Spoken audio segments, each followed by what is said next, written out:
पूरा मामला है, कैसे आपको पता चला कि उसे अबू धाबी का सेंटर मिला है?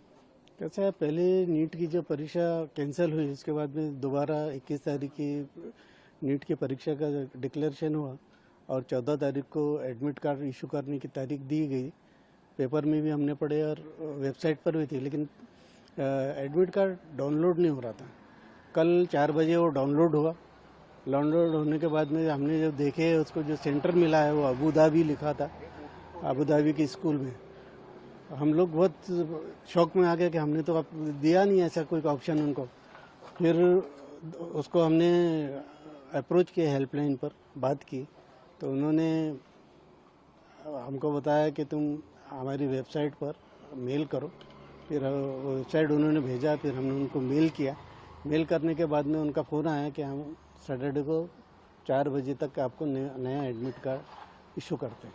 ऑप्शन देने होते हैं, आपने कौन से ऑप्शन दिए थे? हमने 3 डिस्ट्रिक्ट के ऑप्शन दिए थे, वर्धा और नागपुर। लेकिन अब हमारी ऐसी डिमांड है कि उनको उसको नागपुर ही दिया जाए, क्योंकि वो बहुत शौक में है। अब दूसरे डिस्ट्रिक्ट में जाकर दोबारा वहाँ रुकना पड़ेगा जाकर, अभी टाइम भी नहीं है, एक ही दिन बस कल का ही दिन है, इसलिए ज़रूरी है कि हमको नागपुर दिया जाए। अब ये जो पता चला उसके बाद क्या स्थिति है उसकी, कितना?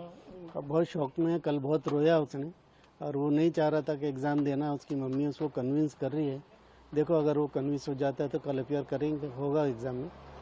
अब अल्लाह ही जाने क्या होने वाला है कल का। अबू धाबी का सेंटर मिला था, उसके पास क्या पासपोर्ट वगैरह? नहीं, वो अंडर 18 होने की वजह से उसका पासपोर्ट हमने बनाए नहीं थे। अगर उसका पासपोर्ट भी होता तो एग्ज़ाम इन्फॉर्मेशन मिलने के बाद कैसे पहुंच सकते थे वहाँ पर। और हमने तो जब डिमांड की नहीं हमको आउट ऑफ इंडिया दिया जाए, तो कैसे क्या दे दिए, समझ में नहीं आता। लेकिन उन्होंने अपनी गलती माने हैं और चेंज करके देने का आश्वासन दिया है। कब तक आपको बोला है, आपको क्या उम्मीद? आज हाँ, सैटरडे 4 बजे तक आपको एडमिट कार्ड नया इशू हो जाएगा, ऐसा उनका कहना है।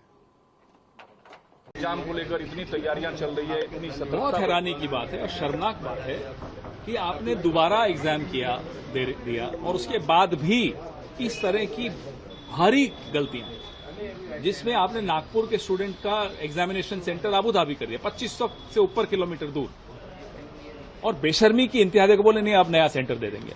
उस बच्चे को एग्जाम से पहले वैसे ही हम सब नर्वस होते थे, वो भी नर्वस हुआ होगा। उसकी नर्वसनेस में आपने उसके ऊपर एक और मुसीबत डाल दी, उसके परिवार पे एक और मुसीबत डाल दी कि उसको अबू धाबी जाकर एग्जाम देना पड़ेगा, और फिर हाथ झटक के कहते हैं चलो फिर एक और सेंटर दे देंगे। मजाक समझ रखा है एग्जाम को। सर, तो नृपेंद्र मिश्रा कह रहे हैं पूरे मैनेजमेंट को बदलने की जरूरत है। अयोध्या में जो देखरेख कर रहे थे, प्रधानमंत्री के निजी सचिव रहे, बहुत कुछ बदलने की जरूरत है। सरकार से शुरू कीजिए, पहले तो सरकार को बदलिए। जो राम के नाम पे चोरी कर लें उनसे अब आप क्या उम्मीद रखते हैं? उनसे क्या सवाल पूछने चाहिए? उनको निकाल के बाहर कर देना चाहिए।